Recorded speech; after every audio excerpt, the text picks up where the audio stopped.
हाँ जी, तो कल हमने कल्चर शुरू की थी।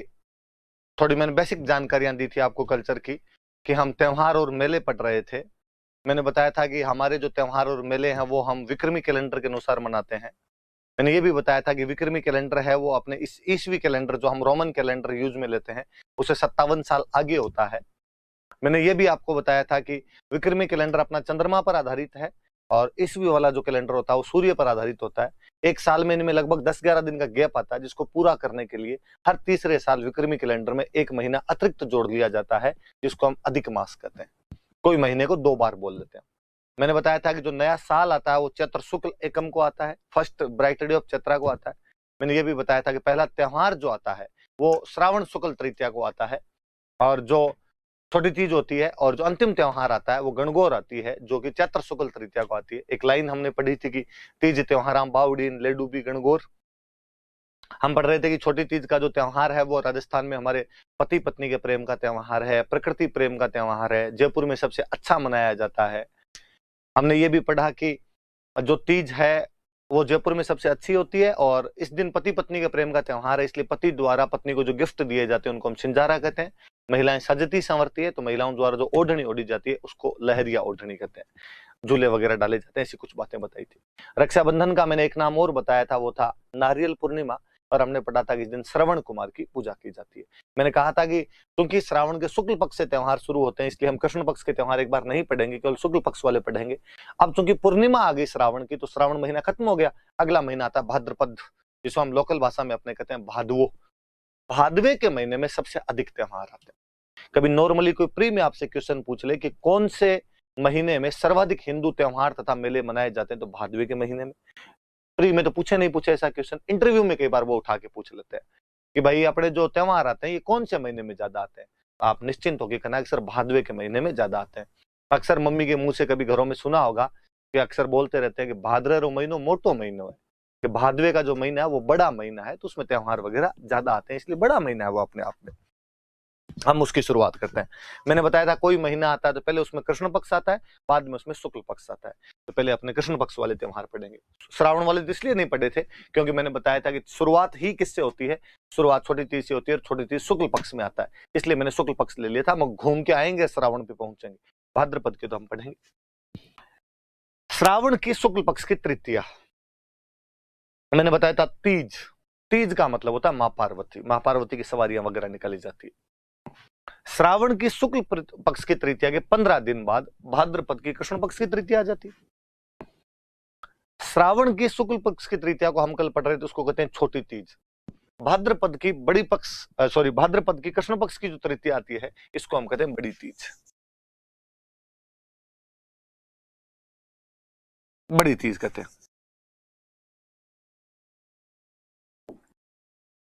भादवे का महीना बड़ा महीना है तो इसकी तीज भी क्या हो जाएगी, बड़ी तीज हो जाएगी। बड़ी तीज है तो धीरे धीरे हमने गांव में इसका नाम लेना शुरू कर दिया बूढ़ी तीज। बूढ़ी तीज भी है।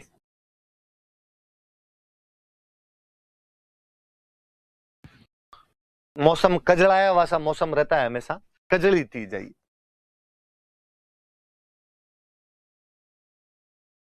घरों में सातू बना बना के खाते हैं इसलिए सातुड़ी तीज है। 4 नाम है भाई, चारों याद रखना। इसे बड़ी तीज भी कहते हैं, इसे बूढ़ी तीज भी कहते हैं, इसे कजली तीज भी कहते हैं, सातुड़ी तीज भी कहते हैं। सत्तू बना के खाते हैं। आप में ज्यादातर लोगों ने सत्तू खाए होंगे, नहीं खाए तो हो सकता है आप उसको सत्तू नहीं बोलते हैं, कुछ और बोलते होंगे, बाकी खाए पक्का होंगे। मुझे बचपन जब भी याद आता तो सत्तू घरों में बनाए जाते थे और ज्यादा तो खाए नहीं जाते, घी भी ज्यादा होता था, पता नहीं उनमें क्या हुआ करता था, तो अटक जाते थे, यहाँ पे चिपक जाया करते थे। और उनके ऊपर यदि हाथों हाथ को ठंडा पानी पी लिया करते मटके का तो बाद में गला और खराब सा यूं हो जाया करता था।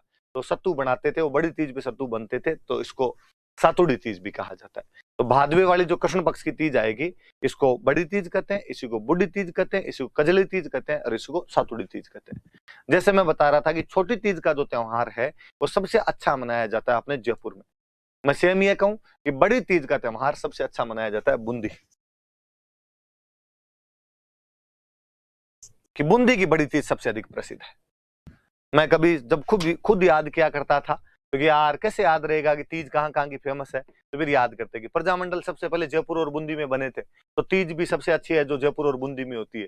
तो छोटी तीज जयपुर के अंदर होती है, बड़ी तीज बया से, बड़ी तीजन बया से बूंदी, तो ऐसे यूं टाबर थे तब नई नई तैयारी शुरू की थी, उस टाइम के अंदर ऐसा यूं बना लिया करते थे। तो जयपुर और बूंदी में तीज सबसे अच्छी होती है। जयपुर में जो होती है वो तो छोटी तीज है, और बूंदी में होती है ये कौन सी होती है, बड़ी तीज होती है। फिर आया कि यार बूंदी वाले बड़ी तीज क्यों नहीं मनाते, छोटी तीज क्यों नहीं मनाते, बूंदी वाले छोटी तीज मना ले। तो फिर ऐसी कहानियां घटनाएं हैं कि पहले जो तीज माता की सवारियां हुआ करती थी, ये राजमहलों से निकलती थी, और जब राजमहलों से तीज माता की सवारी निकलती तो बाकायदा साथ में सैनिक वेशभूषा के अंदर सैनिक जाया करते थे, राजा रानी राजकुमार खुद भाग लेने के लिए जाया करते थे। रानियां तो हालांकि महिलाएं भाग नहीं लिया करती थी, घर से बाहर नहीं निकलती, पर्दा प्रथा होती, पर पुरुष तो जाया करते थे। कहते बूंदी का एक बार राजकुमार तीज माता की सवारी के साथ गया हुआ था, और जब तीज माता का विसर्जन कर रहे थे तो राजकुमार का पैर फिसल गया, पैर फिसलने से राजकुमार की झील में डूबने से मृत्यु हो गई। छोटी तीज के दिन की बात है। हमारे गांव में अक्सर ये भी होता है कि यदि किसी त्योहार के दिन किसी परिवार के सदस्य की डेथ हो जाए तो वो त्योहार मनाना हम बंद कर देते हैं, और गांव में अक्सर बोलते हैं आंट लागी, कान पड़गी, कि भाई अब इस दिन हमारे आंट लग गई, अड़ गई ये बात, अब ये त्योहार हम नहीं मनाएंगे। कब तक नहीं मनाएंगे, जब तक घर के अंदर कोई नया सदस्य जन्म ना ले ले। घर के अंदर यदि इस दिन यदि कोई बच्चा हो जाएगा तब हम कहेंगे कान या आंट हमारी टूट गई और अब ये त्योहार हम मनाना शुरू कर देंगे। अब इसका अगला पक्ष मुझे बहुत अच्छा लगता है कि घर में नया सदस्य आ जाए, घर में कोई नया बच्चा पैदा हो जाए। नए बच्चे की इस परिभाषा को हमने बहुत लंबे तक फैलाया, हमने उसको व्यापक किया, और हमने कहा नया सदस्य मतलब यदि गाय भैंस के भी बच्चा हो गया ना तो भी हम तो वो आंट तोड़ देंगे, और गाय भैंस के बच्चे को भी हम तो समझ लेंगे कि भाई अब हमारे आंट टूट गए, हम ये त्योहार मना लेंगे। इसका मतलब है कि हमने पशु पक्षियों को भी केवल पशु पक्षी नहीं माना है, उनको घर के सदस्य के समान माना है, उनका पर्सोनिफिकेशन किया है, उनका हमने मानवीकरण कर लिया था, हमारे सुख दुख के अंदर उनको भी हमने जोड़ लिया था।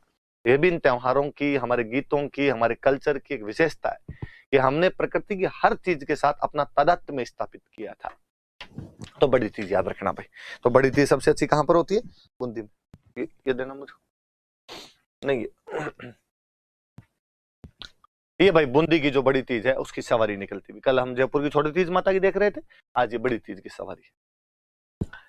अब भाद्रपद में उसके बाद क्या, भाद्रपद की कृष्ण पक्ष की तो तृतीया मनाओ, फिर भाद्रपद की कृष्ण पक्ष में आती है षष्ठी। कृष्ण पक्ष मैंने कल बता ही दिया था शायद, है ना?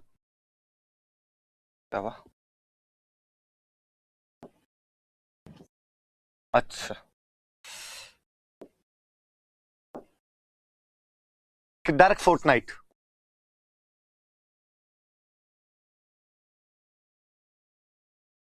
जो कृष्ण पक्ष है जिसमें चांद दिखाई नहीं देता, उसकी तृतीया हमने पढ़ ली। अब षष्ठी, अपने लोकल भाषा में षष्ठी को हम बोलते हैं छठ।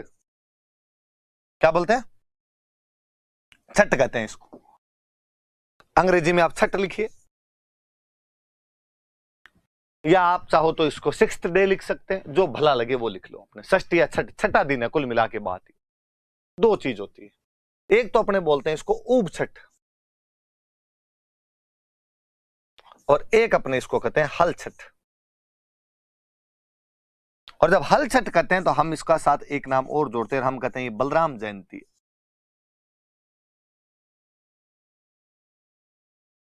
बलराम जयंती है, हल छठ है। मैं नीचे वाले से वापस लेता हूं। भाद्रपद की कृष्ण पक्ष की जो षष्ठी है उसको हम हल छठ बोलते हैं, बलराम जयंती मानते हैं। भगवान कृष्ण के भैया थे बलराम जी, ये उनका बर्थडे है। बलराम जी का प्रिय हथियार था हल, इसलिए अक्सर हम बलराम जी का पर्यायवाची कहते हैं हलधर, हल को धारण करने वाला। इसलिए बलराम जी की जयंती है तो पूजा किसकी करो, तो हल की पूजा की। और जिस छठ पे हल की पूजा की जाए वो हल छठ हो जाएगी अपने आप।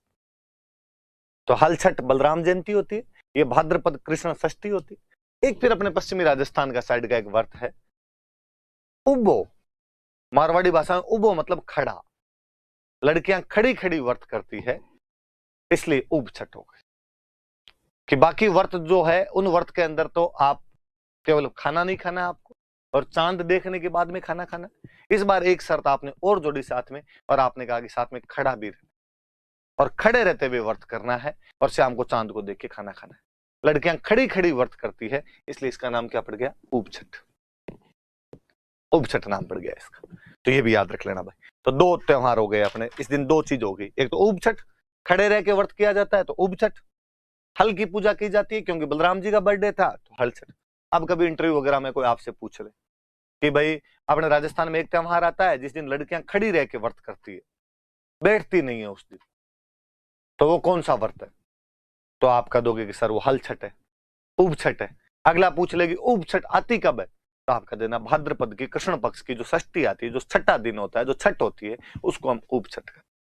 हालांकि कि खड़ी क्यों रहती है, व्रत क्यों किए जाते हैं, तो टारगेट एक ही है कि अच्छे पति की कामना के लिए व्रत किए जाते हैं। मुझे लगता है यार लड़कियां खूब ही करती है कि खड़ी रहती है, व्रत करती है, खाना नहीं खाती है, टारगेट एकमात्र लक्ष्य पे पूरा ध्यान कि अच्छे पति की कामना के लिए किया जाए। पर वो कितने खड़े रहो, कितने खाना नहीं खाओ, मिलने तो वो कि वो बोमी है, तो क्यों फालतू में खड़ा रह जाए, क्यों ये सब किया जाए? तो उब छठ है भाई, तो उब उब रह के वो खाना खाना होता है। तो आप तो जैसे जो करना वो कर लिया जाए। पर मैं आसपास में देखता हूँ कि यार मिलने तो ये कि डाकी है, इनके लिए खड़ा होना पड़ता है और फल तो नहीं मिल रहा है। इसका मतलब या तो कहीं ना कहीं चूक हो रही होगी, या तो लड़कियों उस चूक को देखिए कहाँ चूक कर पा रहे हो आप, और या व्रत को फिर बंद किया जाए इसको तो कम से कम। तो हल छठ या उप छठ ये ध्यान रखना कि बलराम जयंती होती है, हल की पूजा करते हैं। प्लग जो होता है, हल जो होता है, उसकी पूजा की जाती है। उसको बलराम जी का हथियार है इसलिए पूजते हैं उसको उस दिन। अब बलराम जी का बर्थडे षष्ठी को, सप्तमी निकली, एक दिन बाद अष्टमी को भगवान कृष्ण का बर्थडे आ जाए। दोनों भाई भाई के बर्थडे पास पास में थे। षष्ठी को मनाए बलराम जी अपना बर्थडे और अष्टमी को मना ले भगवान कृष्ण अपना बर्थडे।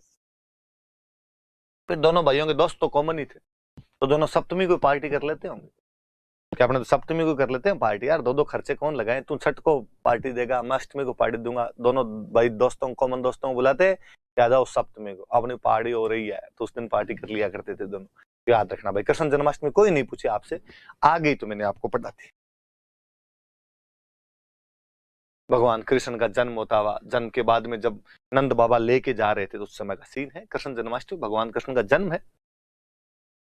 अब कृष्ण पक्ष की नवमी, नवमी को होती गोगा नवमी। पश्चिमी राजस्थान के एक लोक देवता है गोगा जी महाराज, तो गोगा जी महाराज का दिन होता है, तो गोगा नवमी होती। हम राखियां बांधते हैं रक्षाबंधन को, अक्सर हम सारे जानते हैं कि रक्षाबंधन को राखियां बांधी जाती है। राखियां खोलते हैं गोगा नवमी को, बांधने के 9 दिन बाद राखियां खोली जाती है। और गांव में तो बड़ा त्योहार होता है गोगो। अक्सर मैं देखता हूं कि नई नई लड़कियों की जिनकी शादी होती है, वो जब पहले सावन में घर आई हुई होती है, तो सावन खत्म होते ससुराल वालों के फोन आए कि भाई भेजो सावन खत्म हो गया।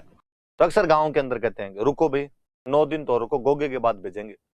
गोगा बड़ा त्योहार है, गोगे पे राखियां खोली जाती। तो वैसे सामान्यतः गोगे पे राखियां खोल देते हैं, पर किसान इस दिन अपने हल के राखी बांधता है। वापस हल आ रहा है देखो, किसान हल को राखी बांधता है। चूंकि नवमी होती है इसलिए 9 गांठ लगाता है। तो पूछा जाए कि किसानों द्वारा हल को राखी कब बांधी जाती है, तो नवमी को बांधी जाती है। कितनी गांठ लगाई जाती है, तो 9 गांठ लगाई जाती है। कौन सी नवमी को बांधी जाती है, तो भाद्रपद कृष्ण नवमी को बांधी जाती है। कौन सी नवमी होती है, तो गोगा नवमी होती है। 2 जगह मेले लगते हैं। वैसे तो गोगा जी जब पढ़ेंगे तब हम और पढ़ेंगे, बाकी मैं यही थोड़ी बात बताऊं। 2 जगह मेले लगते हैं। चूरू में एक जगह पड़ती है ददरेवा, यहां पर मेला लगता है। हनुमानगढ़ में एक जगह पड़ती है गोगा मेड़ी, यहां पर मेला लगता है।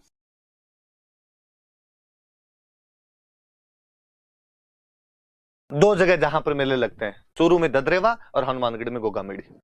कोई सिंपल सा उठा के पूछे कि भाद्रपद कृष्ण नवमी के राजस्थान में 2 प्रसिद्ध मेले बताइए, तो आप बता देना सर गोगा नवमी होती है इस दिन, और इस दिन ददरेवा चूरू में मेला लगता है गोगा जी महाराज का, और गोगा मेड़ी हनुमानगढ़ में लगता है। यहाँ क्यों लगते हैं हम आगे बात कर लेंगे, एक बार इतना सा याद रखा जाए।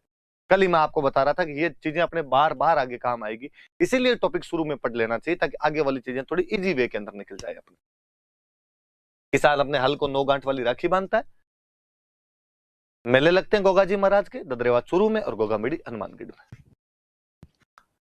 गोगा जी महाराज का चित्र है आपके सामने। वही कृष्ण पक्ष चल रहा है अपना, भाद्रपदी कृष्ण पक्ष में हम पढ़ रहे हैं। द्वादशी, द्वादशी मतलब 12वां दिन, 2 और 10 12वां दिन। आप लोकल भाषा में अपने कहें तो बारस। इंग्लिश वाले भाई बंधु चाहें तो इसको बारस लिखें, और आपको फील नहीं आए तो अपने 12th डे लिखें भले। बछ बारस होती है, बछड़े की पूजा की जाती है। काफ। फिर कोई कहानी है कि कोई एक राजा था और उसके दो रानियां थी, एक सीता और गीता। दोनों रानियों में से एक रानी के पास में गाय थी और एक रानी के पास में भैंस थी। गाय से बछड़ा पैदा होता, बछड़े से बैल बनता, और बैल खेती में काम आया करता था। शुरुआत में हमारी इकोनॉमी का मुख्य साधन ही कृषि था, जब तक उद्योग और व्यापार वाणिज्य नहीं आया था। प्रारंभ में सबसे पहले पशुपालन था, और पशुपालन से खेती की तरफ बढ़े थे। जब पशुपालन था तब भी गाय एक महत्वपूर्ण पशु था। गाय से दूध मिलता, गाय का दही अच्छा होता, गाय का घी अच्छा बनता। और जब खेती की तरफ मूव किया किसान ने, जब वो किसान बना, तब तो उसे बैल की बहुत ज्यादा जरूरत पड़ने लगी कि हल जोतने के लिए तो बैल ही काम आएगा। वो घर के सदस्य की भांति था, घर का बेटा था बैल, क्योंकि कमा के लाता है, हल तो वो जोतता है। केवल गाय माता नहीं थी, बैल की भी हमने वैसी पूजा करनी शुरू की। गांव में छोटे थे तब गाया करते थे, गा माता गोमतीन टोगड़ियो गणेश। टोगड़िया वो जो बछड़ा है, वो जो काफ है, वो गणेश है। तो बछड़े को हमेशा ही अच्छा माना जाता है कि यार बैल बनेगा ये बड़ा होके। और चूंकि ये अपनी फसलों के साथ जुड़ा हुआ था, इकोनॉमी के साथ जुड़ा हुआ था, और मनुष्य की जो भी चीज इकोनॉमी से जुड़ी होती है, मनुष्य उनको बहुत चाहता है। इसीलिए धीरे धीरे गाय जो है वो महत्वपूर्ण पशु के रूप में सामने आया, और हमने उसको माता ही मानना शुरू किया। और गांव में कहा जाने लगा, भाई गाय छोड़ो, बछड़े के भी हाथ नहीं लगाया जाना चाहिए। आज भी मैं अक्सर कई गांव में देखता हूँ कि बैल मर जाता है तो बाकायदा मूर्तियां लगाते हैं उसकी। हमने तो सिंधु घड़ी सभ्यता थोड़ी सी पढ़ी, क्योंकि अपने तो तिथि काम की बातें हैं। फिर मुझे लगता है इंडियन हिस्ट्री के अंदर ये पढ़ाई जाती है खूब सारी, तो खूब सारी बातें वहां पढ़ लेते हैं। तो मैं यहाँ थोड़ी खा भी जाता हूँ उसको कि यार इंडियन हिस्ट्री में पढ़ते हैं तो वहां पढ़ लेंगे, क्यों डबल रिपीट की जाए कई चीजों को, वहां समझ में इजीली आती है। वहां पढ़ोगे कि कुब्बड़ वाले बैल का चित्र तो मोहरों पे सिंधु घड़ी सभ्यता वालों ने खूब लिखा, खूब चित्र बनाए उसके। तो मतलब बछड़ा बैल हमारा महत्वपूर्ण पशु है। तो एक राजा, उसके दो रानियां सीता और गीता, एक के पास गाय एक के पास भैंस। भैंस की जो मालकिन थी, उसको एक दिन भैंस ने कहा कि देखो तुम मेरी मालकिन हो, तुम तो मेरे से लाड रखती हो, पर बाकी सारे लोग लाड गाय का रखते हैं, सारे लोग गाय को चाहते हैं। और इस गाय के बछड़ा होने वाला है, बच्चा होने वाला है, और यदि इसके बछड़ा हो गया तो गाय का फिर और ज्यादा लाड रखना शुरू कर देंगे, मुझे ये पीटेंगे। तुम मेरी मालकिन हो, तुम्हारा थोड़ा कर्तव्य बनता है कि नहीं बनता है? उसने कहा मैं क्या करूं कि आप देख ले, इसके बछड़ा हो तो ये मुझे पीटेंगे, तो मुझे बचा तू कैसे न कैसे करके। और कहते हैं कि उस भैंस की मालकिन ने ध्यान देना शुरू किया, और जैसे ही गाय के एक दिन रात को बछड़ा हुआ, उसने अपने नौकरों का बछड़े को पीछे ले जाओ और पीछे ले जाके काट के फेंक दो इसको। नौकर गए और चाकुओं से बछड़े को काट कर फेंक दिया। कहते हैं अगले दिन जब राजा खाना खाने के लिए बैठा तो आसमान से रक्त की वर्षा होने लगी, हड्डियां गिरने लगी, और आकाशवाणी हुई कि हे राजन, तुम्हारे राज्य में गाय के बच्चे को काटकर फेंक दिया गया, और तुम हो जो बैठकर खाना खा रहे हो। हे राजन, तुम्हारे घर के पिछवाड़े में, तुम्हारे महल के पीछे की साइड में एक बछड़ा कटा हुआ पड़ा है। राजा वहां गया और उसने जाकर देखा कि वाकई वहां पर बछड़ा कटा हुआ है। राजा ने घोषणा करवाई, राजा ने मुनादी करवाई कि आज के दिन, आज के बाद बछड़ों की पूजा की जाएगी, ये बछड़ों की बारस मानी जानी चाहिए। इसलिए हम उसको बछ बारस बोलते हैं। और किसकी पूजा करते हैं? बछड़े की। क्योंकि बछड़े को चाकुओं से काट दिया गया था, इसलिए आज के बाद इस दिन कोई भी चाकू का प्रयोग नहीं करेगा। चाकू रसोई में साइड में रखे जाएंगे। इसलिए कभी नोटिस करना, बछ बारस वाले दिन मम्मी चाकू साइड में रख देती है, रसोई में कुछ भी काटते नहीं है। तो आप कहोगे सर फिर सब्जी कैसे बनाते हैं? सब्जी साबुत अनाज बनाए जाते हैं उस दिन, और कोई टमाटर वमाटर नहीं डालते हैं उस दिन सब्जी में, क्योंकि काट तो सकते ही नहीं आप। तो बछ बारस वाले दिन दो बातें याद रखनी है कि बछ बारस को एक तो बछड़े की पूजा की जाती है, एक चाकू का प्रयोग नहीं किया जाता। नाइफ यूज नहीं किया जाएगा, और जो काफ है, जो बछड़ा है, उसकी पूजा की जाएगी। ये चीजें कब की जाती है? तो बछबारस वाले दिन की जाती है। तो बातें याद रखना आप। तो कृष्ण पक्ष की द्वादशी को बछबारस आती है, इस दिन बछड़े की तो पूजा की जाती है, और चाकू का प्रयोग नहीं किया जाता। मम्मी से और पूछना इस बारे में, वो ज्यादा अच्छे से बता पाएंगे, उनकी कहानी और अच्छे से सुनी हुई होगी। इसके बाद आ गई अमावस्या, सती अमावस्या। सती माताओं के जहां जहां मेले लगते हैं, सती माताओं के जहां जहां मेले भरते हैं, जहां जहां मंदिर होते हैं, वहां वहां उनके बड़े मेले भरते हैं। और अपने बड़ा कोई मेला लगता है तो वो झुंझुनू के अंदर रानी सती वे, उन रानी सती का मेला भरता है झुंझुनू।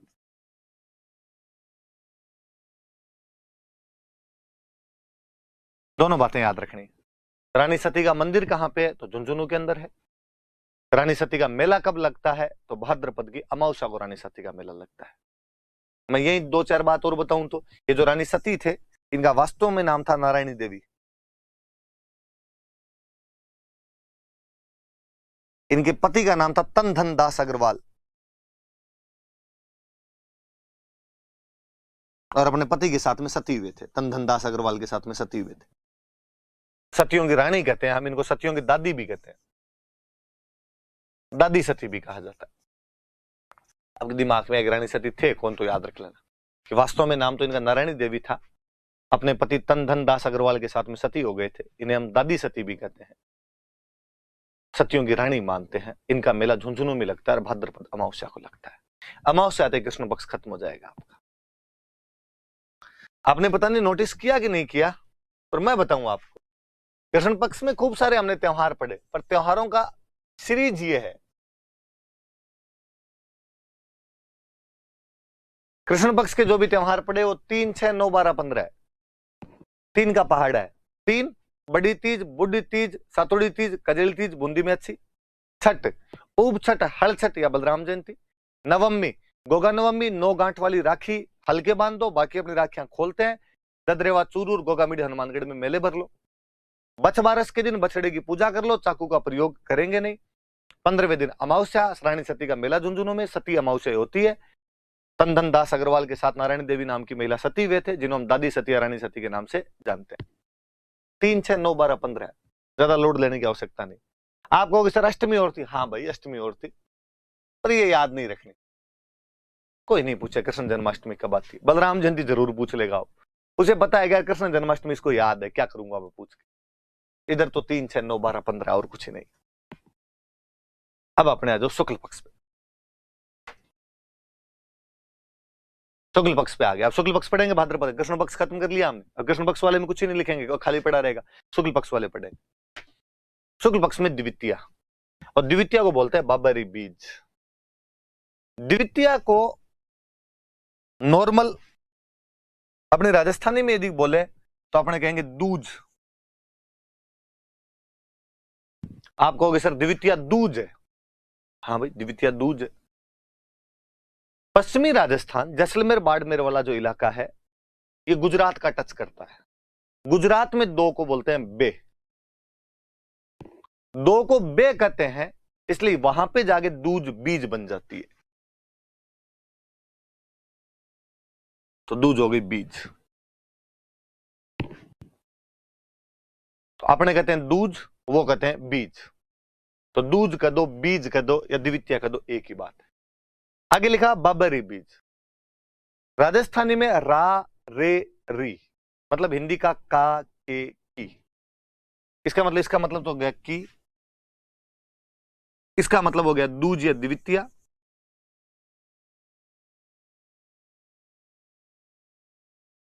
पर बाबा कौन?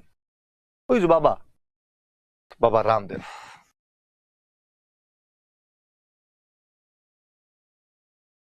बाबा रामदेव की दूज है, बाबा रामदेव की द्वितीया है। ज्यादा अच्छे शब्दों में कहूं तो ये रामदेव जी की जयंती है। प्लीज कोई बाबा रामदेव कहते ये मत समझ लेना जो पेट को अंदर बाहर करता है, और आपको लगे ओ नो बाबा रामदेव की भी जयंतियां मनाने लग गए क्या लोग। ये पश्चिमी राजस्थान के बहुत बड़े लोक देवता है। जैसलमेर में एक जगह पड़ती है रुणीचा, कौन सी जगह पड़ती है? रुणीचा। वहां पर बाबा का मेला लगता है बहुत बड़ा। द्वितीया से शुरू होता है, एकादशी तक चलता है। मैं बताऊंगा एकादशी तक क्यों चलता है आगे, जब रामदेव जी पढ़ेंगे तब। द्वितीया से शुरू करके एकादशी तक। Second bright day of Bhadrapada से शुरू होता है, 11th bright day of Bhadrapada तक चलता है। इतने पैदल यात्री जाते हैं, इतनी भीड़ होती है, इतनी भयंकर भीड़ होती है कि जोधपुर से आगे के जितने बस स्टैंड है, जोधपुर से आगे के जितने रेलवे स्टेशन है, उन पर तिल रखने की जगह नहीं होती। रोड की साइड के अंदर जातरू जातरू होते हैं, पैदल यात्री खूब सारे मिलेंगे। हम कहते हैं इतनी भीड़ या तो कुंभ के मेले में करते हो या मारवाड़ में रामदेव जी के मेले में करते हो। हम कहते हैं बाबा रामदेव का जो मेला है ये मारवाड़ का कुंभ है।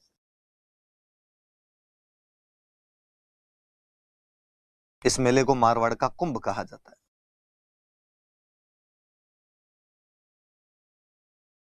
तो द्वितीय और बाबरी बीज है जो रामदेव जी की जयंती होती है। बाबा यहाँ पे रामदेव जी है, बीज का मतलब दूज है, रामदेव जयंती होती है। जिसका मेला जैसलमेर में एक जगह पड़ती है रुणीचा, वहां पर द्वितीया से शुरू होता है, एकादशी तक चलता है। आगे हम पढ़ेंगे द्वितीया को उनका जन्म हुआ था, जो कि नाम से पता चल रहा है रामदेव जयंती। एकादशी को रामदेव जी ने इस जगह पे समाधि ली थी, तो उनका मेला द्वितीया से एकादशी तक चलता है। चूंकि बहुत बड़ी संख्या में लोग आते हैं, इसलिए हम इनको मारवाड़ का कुंभ कहते हैं। आने ही यदि आप में से किसी ने यदि रामदेव जी महाराज का वो भजन सुना हो तो उसकी लाइनें, थाने तो ध्यावे आखो मारवाड़ जी, आखो गुजरात जी। राजस्थानी भाषा में आखो मतलब पूरा। अक्सर गांव में छोटे थे, पूरे दिन घूमते रहते, दिन में रोटी खाने भी नहीं आते। मम्मी शाम को कहा करती थी आखो दिन रो तो फिरे। आखो दिन मतलब पूरे दिन घूम रहा था तू, आज खाना खाने नहीं आया। तो गाने की लाइन है, थाने तो ध्यावे आखो मारवाड़ जी, मतलब आपको पूरा मारवाड़ ध्यावे मतलब पूजा करता है। थाने तो ध्यावे आखो गुजरात जी, पूरा गुजरात आपकी पूजा करता है। जिस आदमी के मारवाड़ और गुजरात दोनों पूजा करेंगे, उस आदमी के यदि यात्री नहीं आएंगे तो किसके आएंगे? तो बाबा रामदेव के मेले में खूब सारे यात्री आते हैं, इसलिए हम उसको कहते हैं कि मारवाड़ का कुंभ है। तमाम बातें याद रखनी है। बाबरी बीज है, रामदेव जी की जयंती होती है, जैसलमेर के रुणीचा में मेला लगता है जो द्वितीया से शुरू होकर एकादशी तक चलता रहता है। अधिक पैदल यात्रियों की संख्या के कारण इस मेले को मारवाड़ का कुंभ कहा जाता है। याद रह जाएगी बात? ये भाई बाबरी बीज याद रखना आप। ये रामदेव जी के मेले, भीड़ देखो भयंकर भयंकर भीड़ पड़ी हुई एकदम। ये रामदेव जी का फोटो है। बाकी ये गोगा जी महाराज, रामदेव जी महाराज, तेजा जी महाराज, बाबू जी महाराज, ये हम लोक देवता पढ़ेंगे। मैं और अच्छे से इनकी खूब सारी बातें बताऊंगा। यहाँ पर मैं थोड़ा थोड़ा इंट्रोडक्शन दे रहा हूँ कि वहां मैं पढ़ाऊं तो अचानक किसी को ये नहीं लगे कि बाबा रामदेव मतलब पतंजलि है, कोई ये ना कह दे। फिर आए शुक्ल पक्ष में। शुक्ल पक्ष में इस बार आया चतुर्थी। मैंने आपको कल एक बात बताई थी कि चतुर्थी कभी शुक्ल पक्ष में आ ही नहीं सकती। चतुर्थी आएगी तो हमेशा कृष्ण पक्ष में आएगी। पर मैंने कहा था कि एक अपवाद है, भाद्रपद वाली जो शुक्ल पक्ष की चतुर्थी है वो तो आएगी, क्योंकि ये गणेश जी का बर्थडे है।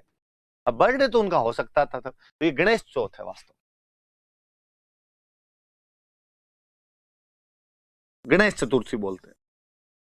कहते हैं इसी दिन इनके पापा का बर्थडे होता है, शिव जी का, तो शिव चतुर्थी भी कहते हैं। हालांकि यहां मैं नहीं कहूंगा कि दोनों बाप बेटे साथ में पार्टी कर लेंगे। वहां मैंने कृष्ण बलराम जी के लिए कह दिया था, क्योंकि भाई देखो दोनों के फ्रेंड सर्किल अलग अलग है। गणेश जी वाला फ्रेंड सर्किल है वो तो लड्डू वड्डू खाने वाला है एकदम, वैसे शिव जी वाला भांग धतूरे पिए, कोई गोरा भांग रगड़ के बोली तेरे संग भूतों की टोली। उधर साथ में भूत रहे भांग पिए, तो बाप बेटे का कनेक्शन थोड़ा बैठता नहीं है। तो सीधी सी बात है। तो गणेश चतुर्थी और शिव चतुर्थी, ऐसा कहते हैं कि इस दिन यदि आप चांद देख लो तो कलंक लग जाए, तो कलंक चतुर्थी है। लोकल भाषा में अपने कहते हैं कि चांद ने इस दिन चतराई दिखाई थी ज्यादा, इसलिए चतरा चौथ है। ये याद रखना, चतरा चौथ। मुझे याद है एक बार प्रिया मेंस में भूल रहा हूं, पर 2010 के किसी एग्जाम में क्वेश्चन था कि चतरा चौथ कब मनाई जाती है। चतरा चौथ के बारे में आप क्या जानते हैं? भाद्रपद शुक्ल चतुर्थी को चतरा चौथ कहा जाता है, जिसे हम गणेश चतुर्थी, शिव चतुर्थी, कलंक चतुर्थी या चतरा चौथ के नाम से भी जानते हैं। कहानी है कि गणेश जी महाराज का जन्मदिन था। गणेश जी महाराज सुबह सुबह तैयार होकर बैठे थे, खूब सारे गिफ्ट आए हुए, खूब सारी मिठाइयां आई हुई, मोदक खाए बैठे बैठे, लड्डूवन का भोग लगे, संत करे सेवा वाली फीलिंग ले रहे थे भगवान गणेश। और कहीं से चंद्रमा आ गया, और चंद्रमा ने आगे गणेश जी की मजाक उड़ानी शुरू कर दी। और चंद्रमा ने गणेश जी का, यार गणेश तो शक्ल देखी तेरी कांच में, कैसा दिखता है तू? सूंड लटका हुआ तेरे आगे, मोटा सा, चला जाता ही नहीं तेरे से हाथी। गणेश जी ने कई देर तो कहा कि बढ़ने दो, अपने लड्डुओं पे कंसंट्रेशन किया जाए, क्या पड़ा है, बोल के चला जाएगा। चंद्रमा ने और यूं कुचरनियां करनी शुरू की। चंद्रमा ने, मुझे देख, कूल डूड, हैंडसम एकदम, हर आदमी मेरे के अंदर खुद की जान देखता है, एक तू देख ले। कभी कोई कहता है कि हमें गणेश जैसा बॉयफ्रेंड मिले? सब कहते हैं हमें चांद मिले। लड़के लड़कियां दोनों चांद की कामना करते। गणेश जी गुस्सा आया और गणेश जी ने कहा कि गोरे रंग पे ना इतना गुमान कर कि घमंड, तुझे रूप का घमंड है तेरे। जा चंद्रमा, आज के दिन यदि तुझे कोई देख लेगा तो उस पर चोरी का आरोप लगेगा, कलंक लग जाएगा। लोग आज के दिन तो तेरा चेहरा देखना भी पसंद नहीं करेंगे। और हम कहते हैं कि चौथ का चांद यदि देख लिया जाए तो कलंक लगता है, इसलिए कलंक चतुर्थी है। कहते इस कलंक से तो भगवान कृष्ण नहीं बच पाए थे। उन्होंने एक बार चौथ का चांद देख लिया था और उन पर आरोप लगा कि श्यामंतक मणि उन्होंने चुरा लिए। पता चला यार, भगवान कृष्ण ऐसा कैसे कर सकते हैं, वो क्यों चुराएंगे ये चीज। फिर विश्व के प्रथम पत्रकार नारद मुनि ने बताया कि कृष्ण ने एक बार चौथ का चांद देखा था, इसलिए ये कलंक तो झेल नहीं थे, इसलिए आरोप लगाया आप पर ही। जब उस आरोप से भगवान कृष्ण नहीं बच पाए तो आपकी और मेरी औकात ही क्या है। नहीं देखना चाहिए चौथ का चांद। चांद ने चतुराई दिखाई थी तो चांद को उसका फल मिला कि चौथ का चांद देखना भी लोग पसंद नहीं करते। जहां जहां गणेश जी के मंदिर होंगे वहां गणेश चौथ के मेले लगेंगे। अपनी किताबों वाले दो मेले ज्यादा बड़े बताते हैं, या मैं यूं कहूं कि आरपीसी इन दो मेलों के बारे में क्वेश्चन पूछ लेती। एक रणथंभौर में एक मेला, त्रिनेत्र गणेश मेला।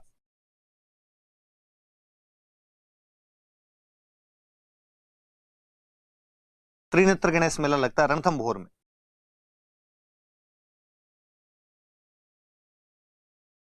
एक जैसलमेर में एक मेला लगता है चुंगी तीर्थ।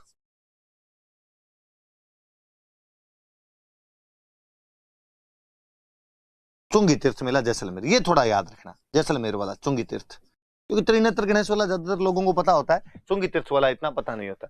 आगे शायद इसमें फोटो होनी भी चाहिए।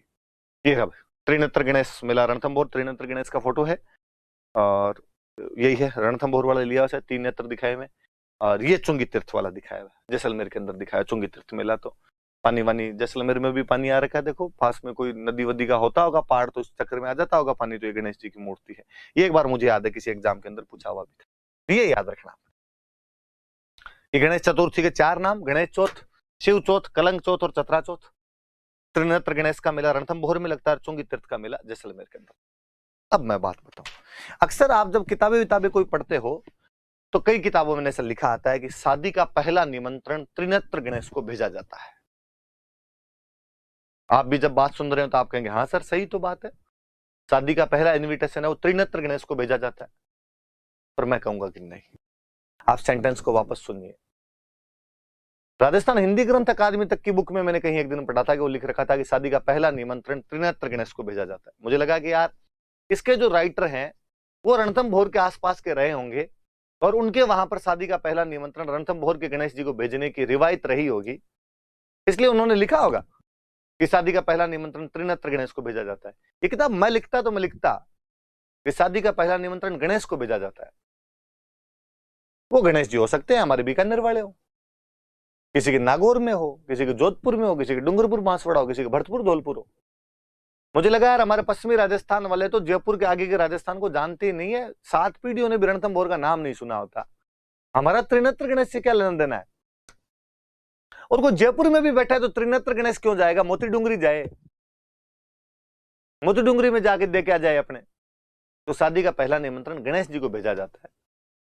पर फिर भी याद रखना, ऐसा किताबों में लिखा आता है क्योंकि त्रिनेत्र गणेश का मेला बड़ा लगता है रणथंभौर के अंदर। वैसे तो हम कहते हैं 3 नेत्र भगवान शिव के होते हैं। भगवान शिव जिस दिन अपना तीसरा नेत्र खोलेंगे उस दिन प्रलय आ जाएगी। पर हम कहते हैं रणथंभौर में वो तीसरा नेत्र शंकर भगवान के बेटे गणेश जी के पास।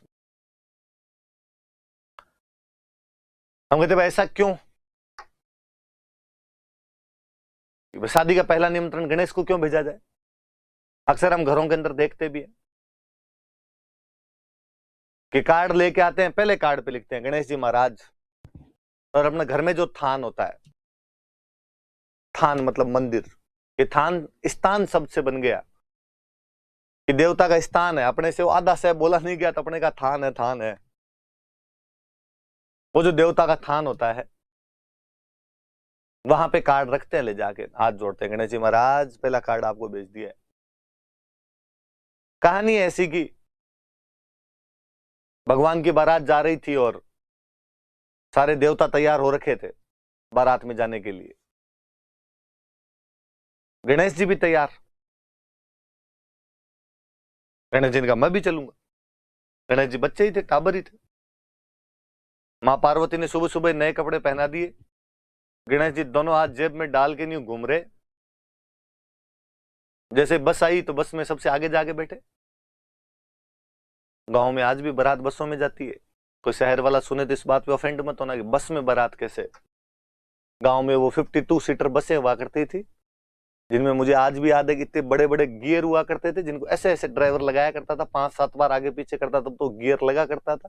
उनमें बारातें जाती, बीन तक उनमें बैठा करता था। ये पर्सनल गाड़ियां अब आइए जागे। गणेश जी भी आगे आगे बैठे हुए। अब बारात रवाना होने लगी। किसी ने आकर टाबर नीचे उतरो, रे टाबर टाबर नीचे उतरो सारे, क्या करोगे तुम, जाके खो जाओगे वहां पे बारात में। और गणेश जी का हाथ पकड़ के नीचे उतार दिया। बारात से नीचे उतारने की बेइज्जती क्या होती है कि उसी ने फील की होगी जिसको बारात वाली गाड़ी से उतारा गया होगा। आप में से भी कई लोग ऐसे रहे होंगे जिनको टाबर पड़े में कभी घर में एक पक्का कोई खोड़ला चाचा ताऊ होता है जिसका काम यही है कुचरनियां करनी, उतारता वैसे उसने आपको भी उतारा होगा। पर भाई रे बहुत भयंकर हालत हुआ करती थी। मुंह छोटा सा हो जाया करता था। सुबह से एकदम तैयार होके घूमते रहते कि पैंट की इस्त्री क्या टूट जाए, प्रेस कैसे टूट जाए उसकी। और फिर अचानक कोई नीचे उतार देता। फिर रोते रोते आते मम्मी के पास। मम्मी भी क्या करती, मम्मी कहती अगली बार पक्का भेजूंगी, मैं लेके चलूंगी तेरे को।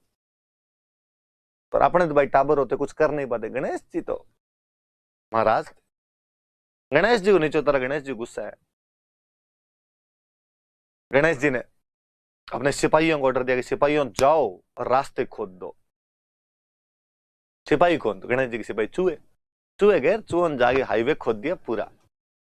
बारात जैसे आगे पहुंची, ड्राइवर ने गाड़ी रोक दी। ड्राइवर ने कहा साहब रास्ता खराब है, मैं नहीं जाऊंगा आगे। नीचे उतर के देखा तो आगे चूहों ने पूरा रास्ता खोद रखा। पूछा चूहों से भाई क्या हुआ रे, तुमने रास्ता क्यों खराब कर दिया। चूहों ने कहा कि साहब जब तक भाई नहीं जाएगा ना बारात को आगे नहीं जाने देंगे। तुम क्या सोच रहे थे बिना भाई के गीगली लेके आ जाओगे, लाओ देखिए बींदनी कितनी की लेके आते हो। वापस गए, गणेश को राजी किया, गणेश प्लीज चल। गणेश ने कहा अब नहीं जा रहा मैं, अब तुम शादी करके देख लो मेरे बिना कैसे होती। और थोड़े नोरे के हाथ जोड़े, कहा गणेश को कि गणेश तेरे को दूल्हे के पास बिठाएंगे, एकदम साथ ही रहना तू दूल्हे के। फिर तुझे कौन उतारेगा, दूल्हे को तो कोई उतारने से रहा, तो तेरे को भी कोई नहीं उतारेगा। तब गणेश जी राजी वीर बिठाए गए। और उस दिन भगवान विष्णु ने कहा कि हे गणेश, आज के बाद इस मृत्यु लोक में जब कभी भी किसी की शादी होगी तो शादी का पहला निमंत्रण गणेश को भेजा जाएगा, तुझे सबसे पहले याद किया जाएगा। हे गणेश, शादी के जब कार्यक्रम शुरू होंगे तो सबसे पहले तेरी स्थापना की जाएगी। हे गणेश, आज के बाद जब भी कोई दूल्हा बनेगा तो उसके साथ हमेशा तू रहेगा। अपने कहते हैं विनायकियो, और जो छोटा सा बच्चा साथ में घुमाते रहते विनायकियो कहते हैं, तो गणेश जी का पर्यायवाची है विनायक। बांध बैठना मतलब विनायक स्थापना है। शादी का पहला कार्ड है तो विनायक जी को है। और गांव में अभी तक ध्यान रखते हैं कि बस में एक सीट खाली छोड़ते हैं, भाई यहाँ विनायक जी विराजेंगे। और घर के कोई जो सीनियर सज्जन है, जो ताऊ जी दादाजी कोई है, तो बारात रवाना होते टाइम बाकायदा मंदिर में थान में जाके हाथ जोड़ते हैं, गणेश जी महाराज आप पधारो, सीट खाली है, बैठो, कोई विघ्न नहीं पड़ना चाहिए। विघ्न हरता है वो गणेश। और दूल्हे के पास में बिठाया जाए उसको एकदम। और वही है जी, आजकल अपने कल्चर भूलने लग गए। आजकल दूल्हे की गाड़ी अलग हो गई। अब दूल्हे वाली गाड़ी में सीट कौन छोड़े, क्योंकि दूल्हे वाली गाड़ी में दूल्हे के दोस्त ही नहीं, कमी आने दे, वो इतने ज्यादा हो जाते। फिर मुझे कई बार लगता है कि आजकल गणेश जी ने खुद ही कह दिया कि मैं दूल्हे वाली गाड़ी में नहीं बैठूंगा यार, क्योंकि दूल्हे के दोस्त होते हैं सारे दारूड़ी है। और गणेश जी ने कहा मैं इन दारूडियों के बीच में आज बैठूं कल बैठूं, जगह हो तो कहीं दूसरी जगह बिठा लो, मैं बस के पीछे लटक के आ जाऊंगा, इन दारूडियों के बीच में नहीं बैठूंगा मैं। आजकल भाई गणेश जी के थोड़ी दिन खराब चल रहे हैं इस मामले के अंदर। बाकी याद रखना, बारात जाए तो गणेश जी महाराज की सीट छोड़ी जाए, बस विघ्न हरता देवता को साथ में लेके जाया जाए, तब शादी बिना किसी विघ्न के कंप्लीट होगी, बिना किसी विघ्न के पूर्ण होगी। तो गणेश जी का शादी का पहला निमंत्रण भेजा जाए। गणेश जी के दो बड़े मेले, त्रिनेत्र गणेश मेला और चुंगी तीर्थ मेला। चुंगी तीर्थ जैसलमेर के अंदर है, त्रिनेत्र गणेश रणथंभौर में। मैंने दोनों आपको दिखाए, त्रिनेत्र गणेश और ये चुंगी तीर्थ, दोनों याद रखना। फिर आए पंचमी। हम भाद्रपद शुक्ल द्वितीया पढ़ रहे थे, बाबरी बीज। हम भाद्रपद शुक्ल चतुर्थी पढ़ रहे हैं, गणेश चौथ, शिव चौथ, कलंक चौथ और चतरा चौथ। हम पंचमी पढ़ेंगे, ये ऋषि पंचमी।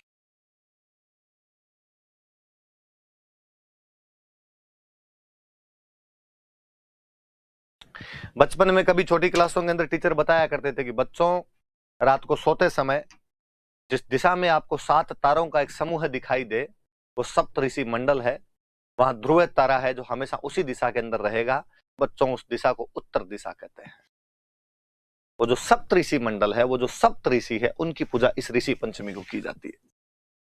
तो सप्त ऋषियों की पूजा की जाती है।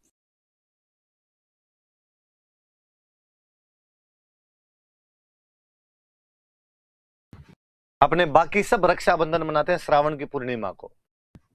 एक समाज है माहेश्वरी, वो अपना इस दिन रक्षाबंधन मनाता है।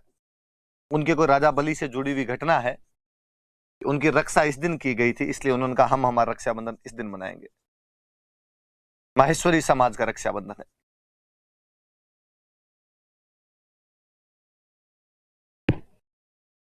दो मेले याद रखने। भरतपुर में एक जगह पड़ती है कामा, जहां पर एक मेला लगता है भोजन थाली। भोजन थाली मेला, कामा, भरतपुर। पश्चिमी राजस्थान में एक लोक देवता अपने नागौर में, हरिराम जी महाराज। हरिराम जी का मेला लगता है नागौर में, एक जगह पड़ती है जोरडा।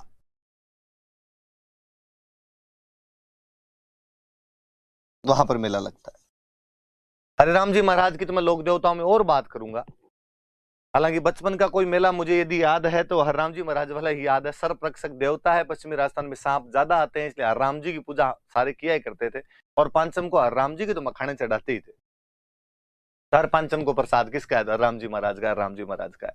पांचम कौन सी थी? तो भाद्रपद शुक्ल पंचमी थी। ये वाला याद रखना, भोजन थाली मेला। कामा भरतपुर के अंदर एक जगह है, भगवान कृष्ण का इलाका, जिसके कदम कदम पर भगवान कृष्ण के रजकणों की धूली वहां पर विराजमान हो।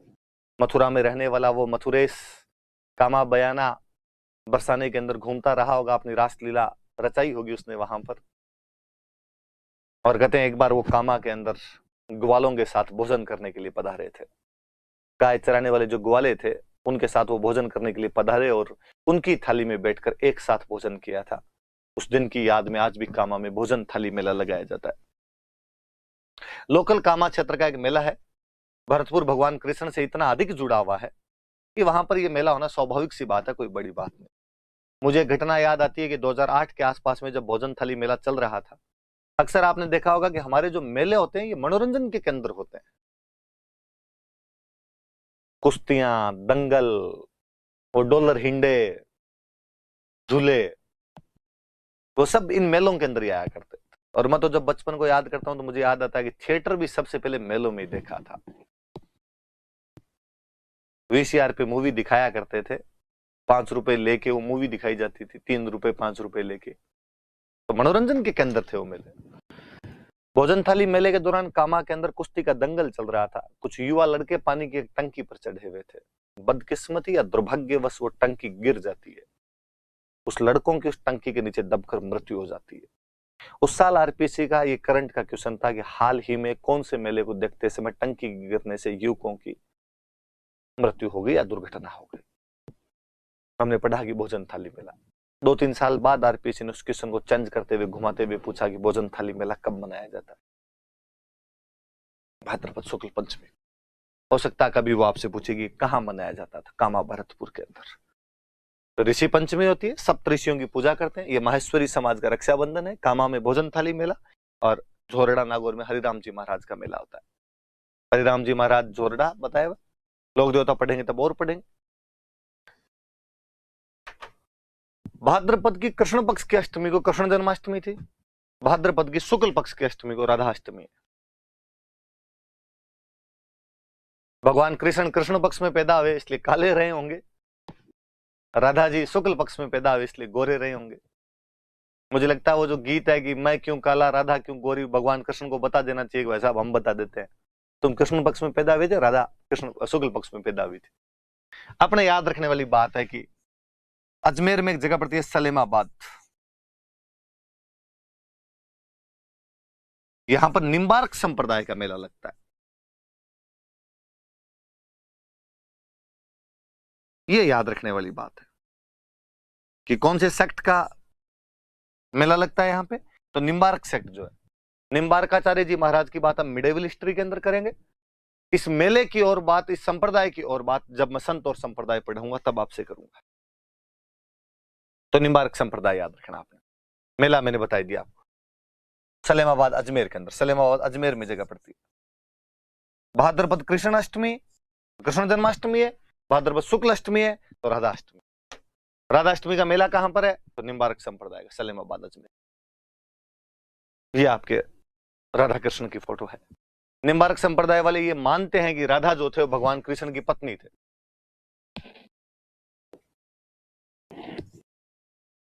कि राधा जी भगवान कृष्ण की पत्नी है, युगल रूप में पूजा करते हैं।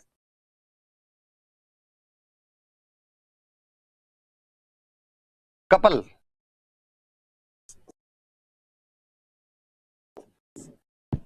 युगल रूप में उनकी पूजा की जाती है। भाद्रपद शुक्ल पक्ष की दसवीं पश्चिमी राजस्थान के एक और बड़े लोक देवता तेजाजी महाराज का दिन होता है, तेजा दशमी होती है। हम आगे पढ़ेंगे कि खूब सारी जगह पे तेजाजी महाराज के मंदिर है, पर्वतसर में, करनाल में, कई जगह उनके बड़े बड़े मेले भरते हैं। मैं यहाँ पर एक और चीज याद दिलाना चाहूंगा जो मेरी क्लास के अंदर पढ़ाई हुई है पहले। तेजाजी महाराज तो आगे जब लोक देवता पढ़ेंगे तेजाजी महाराज की खूब सारी बात बताऊंगा। यहाँ केवल इतना याद रखा जाए कि तेजाजी महाराज के जो मेले हैं वो भाद्रपद शुक्ल दशमी को भरे। एक मेला जो मैं पहले पढ़ा चुका हूं वो था खेजड़ली वृक्ष मेला। मुझे लगता है आप सबके वो घटना याद आई होगी जब हमने उस प्रातस्मरणीय महिला अमृता देवी बिश्नोई को किसी क्लास के अंदर याद किया था, जो अपने 363 लोगों के साथ भाद्रपद शुक्ल दसवीं विक्रमी संवत 1787 को पेड़ पौधों को बचाते हुए शहीद हो गई थी। जो केवल जाम्बोजी महाराज की एक लाइन की सिर साटे रूंक रहे तो भी सस्तो जान, उस लाइन को चरितार्थ करने के लिए वो महिला अपने प्राणों का उत्सर्ग कर देती है पूरे गांव के साथ। उनका भी दिन यही है, खेजड़ली वृक्ष मेला। तेजाजी महाराज का दिन है। तेजाजी महाराज की बातें खूब सारी आगे हम करेंगे। ये केवल इतने याद रखे जाए, गोगा नवमी कब आती है, रामदेव जयंती कब आती है, तेजा दशमी कब आती है। आगे जब महाराज की बात करेंगे तब हम खूब सारी और बातें करेंगे। मेले मैंने बता दिया, खेजड़ली वृक्ष मेला, तेजाजी महाराज वाला पर्वतसर में जो मेला लगता है, हम आगे और पढ़ेंगे इसके बारे में। शुक्ल पक्ष की एकादशी जल झूलनी एकादशी कहते हैं। यह एक नाम और है इसका, इसे देव झूलनी एकादशी कहते हैं।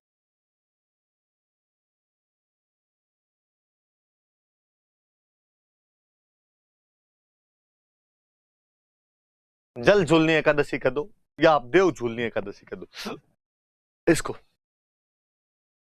मैं सिंपल शब्दों में कहूं तो मैं कहूं कि भगवान कृष्ण का जड़वा पूजन है, कि भगवान कृष्ण को पहली बार इसी दिन स्नान करवाया गया था। अष्टमी को पैदा हुए, इस जल झूलनी एकादशी को जल में झुला के लाए, उस देवता को झुला के लाए। इसलिए आज भी गांव में जितने ठाकुर जी के मंदिर होते हैं, ठाकुर जी मतलब भगवान कृष्ण, वहां से भगवान कृष्ण की मूर्तियां लेके जाते हैं और उनको स्नान करवा के लाते हैं। कोई पूछे भगवान कृष्ण को स्नान किस दिन करवाया जाता है, तो जल झूलनी एकादशी को, देव झूलनी एकादशी, कृष्ण मूर्तियों को स्नान करवाया जाता है। जड़वा है ये, और कुछ ही नहीं है अपने आप।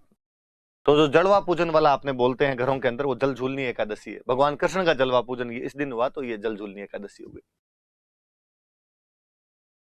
इसके बाद भाद्रपद की चतुर्दशी, गलत लिख दिया, ऐसे लिखना था चतुर्दशी, ये इधर वाला काट देना।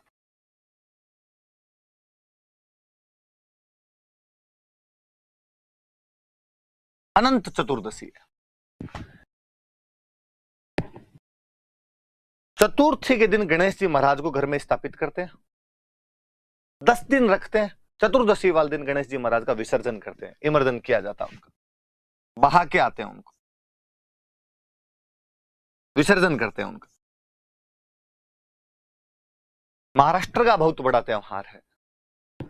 मराठी जोर जोर से गाते हैं, गणपति बप्पा मोरिया, अगले बरस तू जल्दी आ। तो जो गणेश जी की मूर्तियों का विसर्जन है वो अनंत चतुर्दशी के दिन किया जाता है। फिर पूर्णिमा आती है और पूर्णिमा से एक श्रृंखला शुरू होती है जिसको हम श्राद्ध बोलते हैं।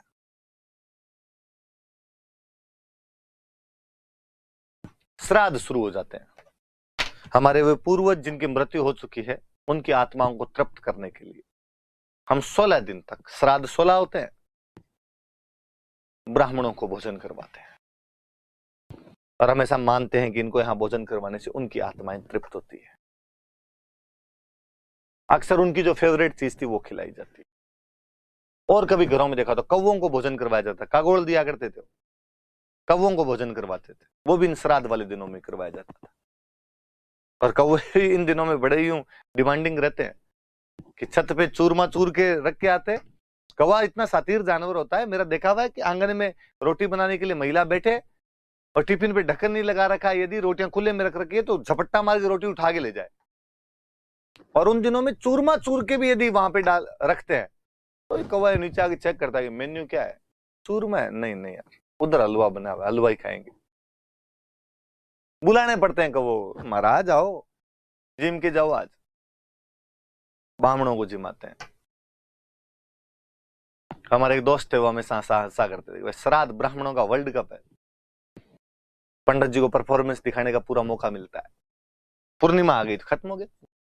मैं इधर वालों की यदि बात करूं तो मैं आपको कहूं 2, 4, 5, 10, 11 द्वितीया, बाबरी बीज, चतुर्थी, गणेश चौथ, पंचमी, ऋषि पंचमी, अष्टमी, राधाष्टमी, दशमी, तेजाजी महाराज की एकादशी, जल झूलनी या देव झूलनी, 14 अनंत चतुर्दशी, गणेश जी का विसर्जन और पूर्णिमा, श्राद्ध शुरू। 16 श्राद्ध होते हैं। उधर मैंने बताई दिया था 3, 6, 9, 12, 15। भादवे का महीना सबसे बड़ा महीना, सबसे अधिक त्योहार। ये आपके गणेश जी का विसर्जन करने के लिए लेके जा रहे हैं भाई। आश्विन अगला महीना, पहले कृष्ण पक्ष, कुछ ही नहीं होगा, पूरा श्राद्ध पक्ष है। मैंने अभी बताया कि 16 श्राद्ध होते हैं। एक पूर्णिमा को निकल गया, अगला पूरा पखवाड़ा, पूरा फोर्टनाइट, 15 दिन श्राद्ध ही होंगे, पूरे में श्राद्ध फोर्टनाइट होगा।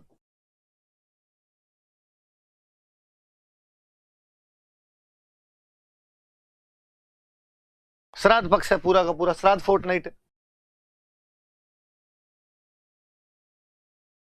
16 दिनों तक लड़कियां सांझी की पूजा करती है।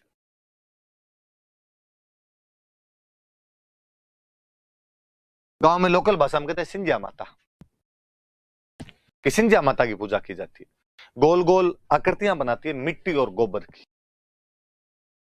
मिट्टी और गोबर लेके उसकी गोल गोल सी आकृतियां बनती है, सिंधिया माता बोलते हैं। 16 दिन तक 16 सिंधिया बनाई जाती है, सांझी बनाई जाती है और उनकी पूजा कर ली जाती है।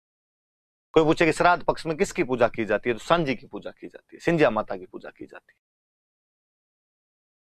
किसकी बनती है सांझी, तो मिट्टी और गोबर की सांझी बनती है। याद रखने वाली थोड़ी सी बात, नाथ द्वारा में ये जो सांझी है ये केले की बनाते हैं।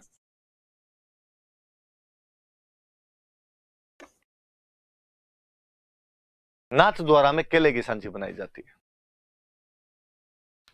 उदयपुर में एक मंदिर है, मत्स्येंद्र नाथ मंदिर,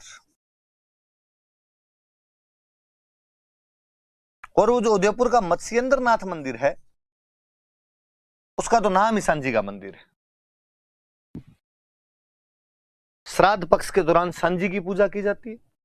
सांझी मिट्टी और गोबर की बनाई जाती है। नाथ द्वारा में केले की सांझी बनती है। याद रखना इस बात का, मैं आगे चित्रकला में फिर बताऊंगा कि नाथ द्वारा की चित्रकला में केले के पौधे ज्यादा बनाए गए थे। इसका मतलब नाथ द्वारा वाले वल्लभ संप्रदाय का केले से कोई ना कोई लेना देना है। और उदयपुर में मत्स्येंद्र नाथ मंदिर है जहां की सांझियां खूब अच्छी अच्छी बनती है, तो उसको सांझी का मंदिर कहा जाता है। श्राद्ध जब खत्म होते हैं, खत्म कब होंगे, आश्विन की अमावस्या को, 16वां दिन वहां होगा, उस दिन एक व्रत किया जाता है, उस व्रत को बोलते हैं थम्बुड़ा। तो श्राद्ध के अंतिम दिन कौन सा व्रत किया जाता है? तो थम्बुड़ा व्रत। श्राद्ध पक्ष के बारे में 5-6 बातें।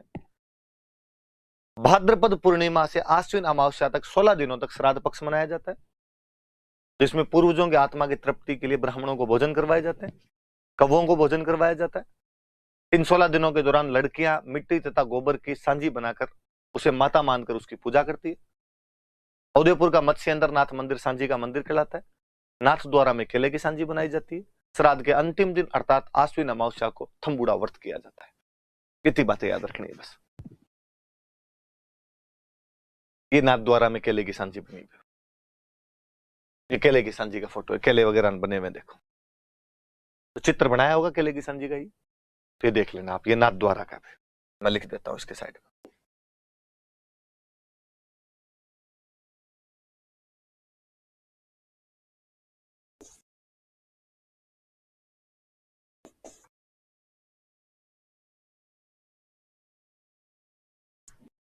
नाथ द्वारा में केले की सांझी। श्राद्ध पक्ष पूरा कृष्ण पक्ष खा गया और कृष्ण पक्ष में कुछ है ही नहीं। आप नोटिस भी करना, कभी श्राद्ध में कोई शुभ काम नहीं होते। शुभ काम छोड़ो, डोकरे तो घरों से बाहर नहीं जाते थे, गांवतरा नहीं करते थे, सामान खरीद के नहीं लाया करते थे। भाई रे श्राद्ध कोई शुभ काम नहीं करना। 16 दिन तो एकदम चुपचाप रहो। जैसे श्राद्ध खत्म हो, शरद ऋतु आ रखी होती है, इसलिए नवरात्रे शुरू होते हैं, शारदीय नवरात्रे या शरद नवरात्रा हम कहते हैं उनको। आश्विन शुक्ल एकम से नवरात्रे हमेशा शुक्ल पक्ष में आएंगे। आश्विन में शरद ऋतु चल रही होती है, इसलिए शारदीय नवरात्र आते हैं। तो शारदीय नवरात्र शुरू हो जाते हैं, शरद नवरात्र का तो एक ही बात है। नवरात्रे मुझे बताने की आवश्यकता नहीं, 9 दिन तक चलते। नवरात्रों में अष्टमी हमेशा महत्वपूर्ण होती है। हालांकि इस अष्टमी को बंगाल में बहुत बड़ा त्योहार होता है, दुर्गाष्टमी। अपने तो यहां पर कोई विशेष होता नहीं। अपने घरों में यज्ञ करते हैं, स्वाहा वाला यज्ञ किया जाता है, होम बोलते हैं अपने घरों में, होम, इसलिए होमाष्टमी है ये अपने तो।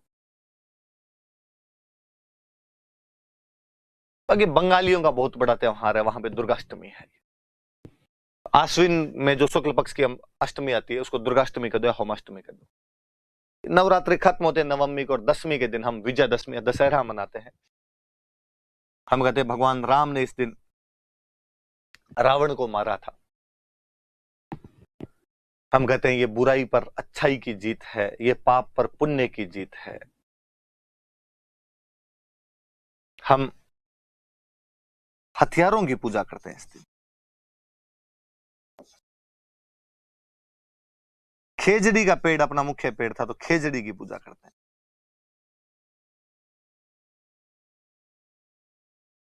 हथियारों की पूजा की जाती है, खेजड़ी की पूजा की जाती है, क्योंकि युद्ध हथियारों से जीता होगा, इसलिए हथियारों की पूजा स्वाभाविक सी बात।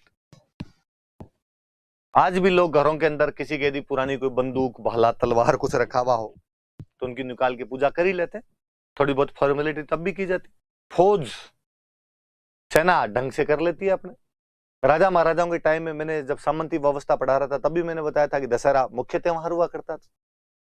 अक्सर तो जो राजा महाराजा थे वो दशहरे पर अपनी सेना लेके निकला करते थे, आसपास के क्षेत्र वगैरह जीतने की कोशिश किया करते थे।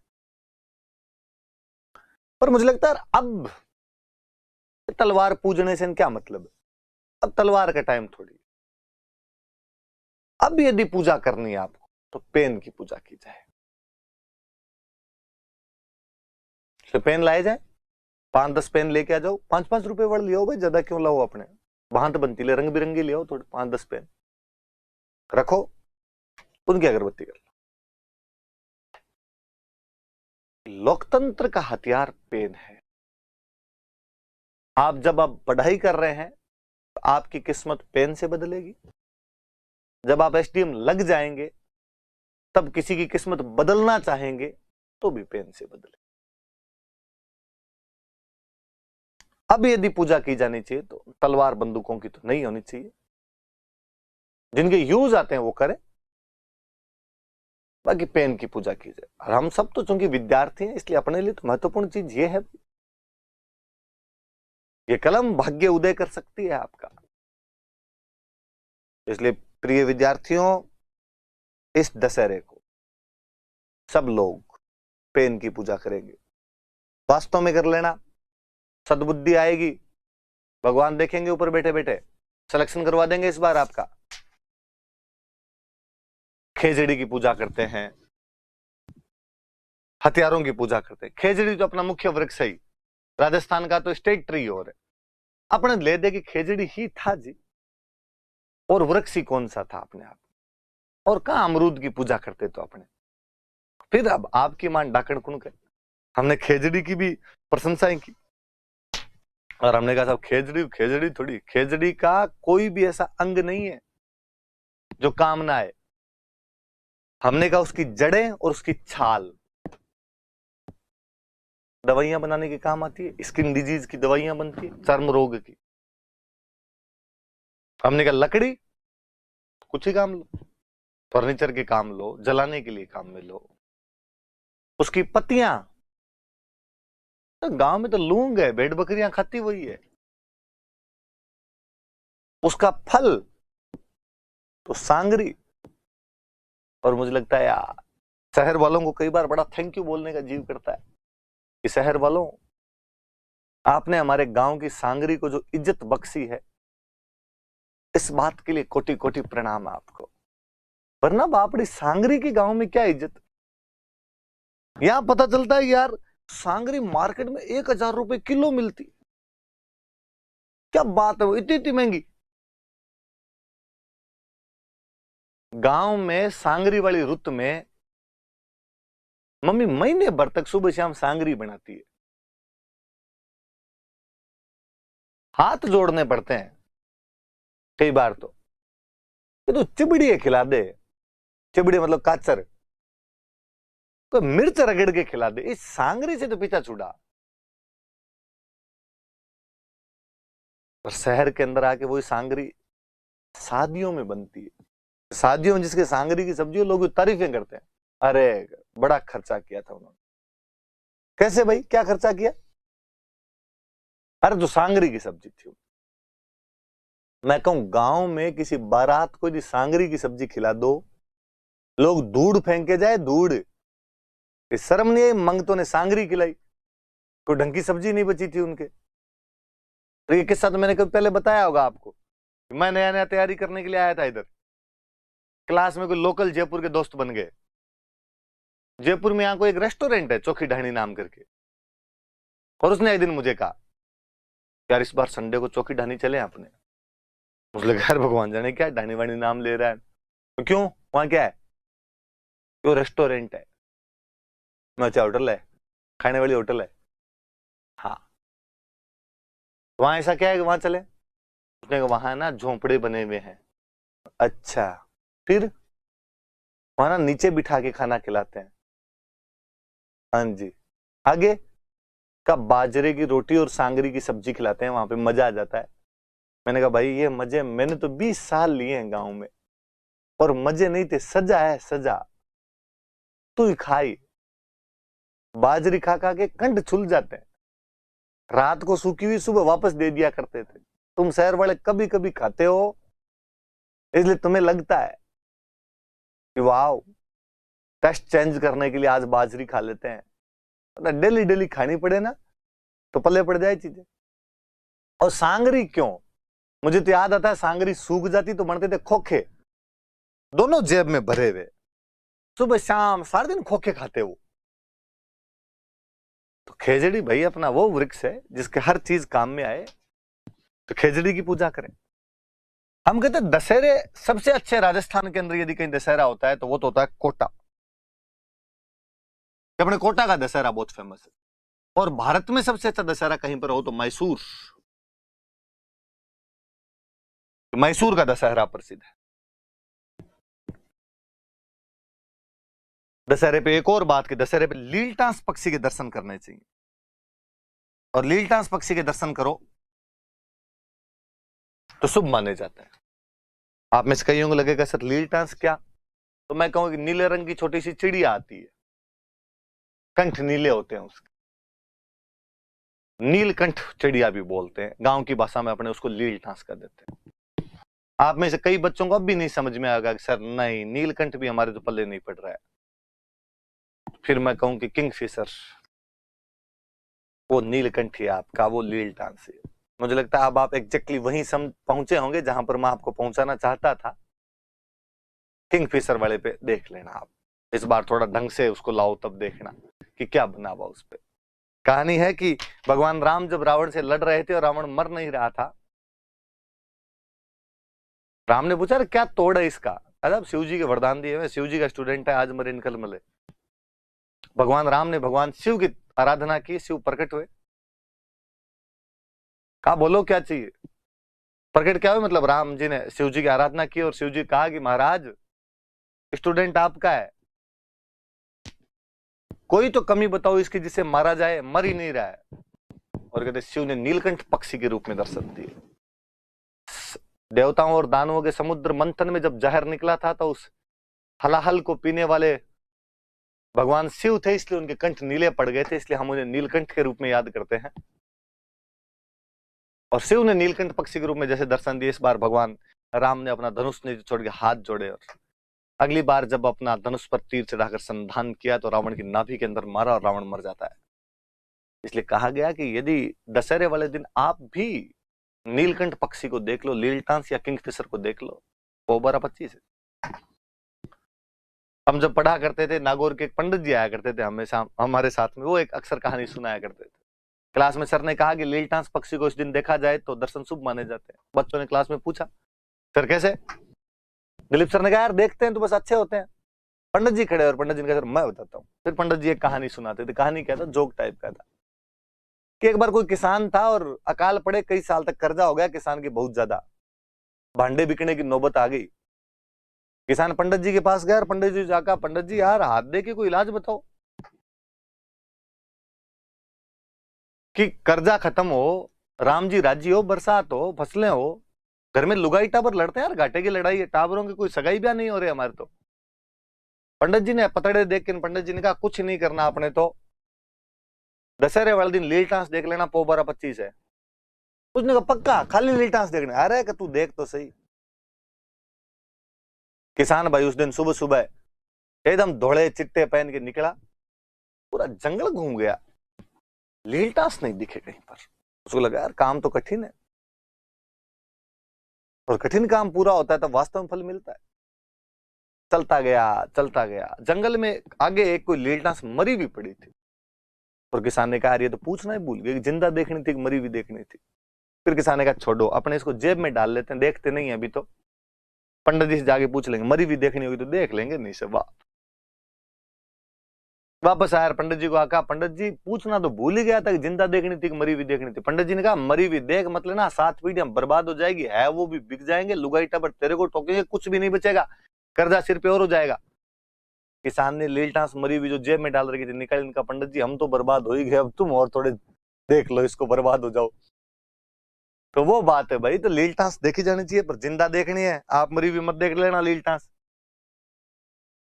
ये लील टांस, कन्हैयालाल सेठिया ने इस लील टांस पक्षी पर एक बहुत अच्छी कविता लिखी, उस कविता का नाम ही लील टांस है। कभी कोई आपसे पूछेगी लील टांस नामक कविता किसके द्वारा लिखी गई, तो राजस्थानी भाषा के एक मूर्धन्य साहित्यकार कन्हैयालाल सेठिया, जिनके बारे में हम आगे और खूब सारी बातें पढ़ेंगे। बात आई तो बात की बात में हमने कहा कि इनके कविता का नाम लील टांस है।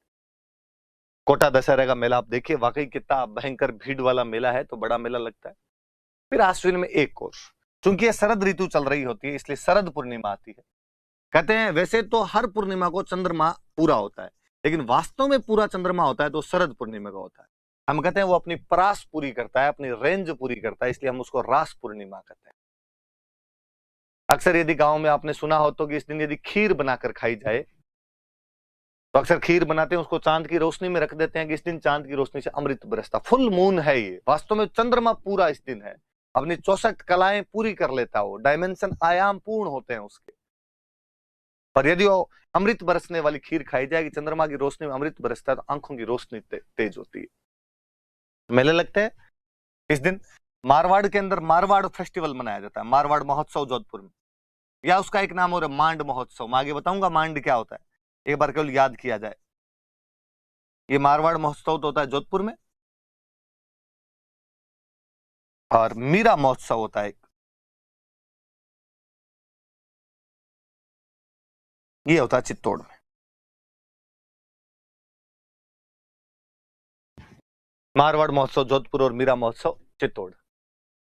तो भाई जिन जिन के चश्मे लगे हुए हैं वो लोग इस बार खीर बनाकर खाना, ताकि आपकी आंखों की रोशनी तेज होगी, आंखों का चश्मा हट जाएगा।